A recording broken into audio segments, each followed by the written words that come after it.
Hi everyone, in this tutorial, I'll show you how to import your mailing list into Hubspot. If you've ever struggled with getting contacts into the platform, don't worry. I'll walk you through each step.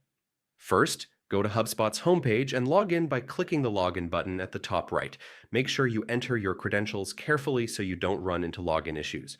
Once you're signed in, navigate to the CRM section. This is where all of your contacts are managed and organized. Inside CRM, click on the Lists tab and then look for the Import button. This is the key feature we'll use to bring in your mailing list. Next, choose the option to import a file.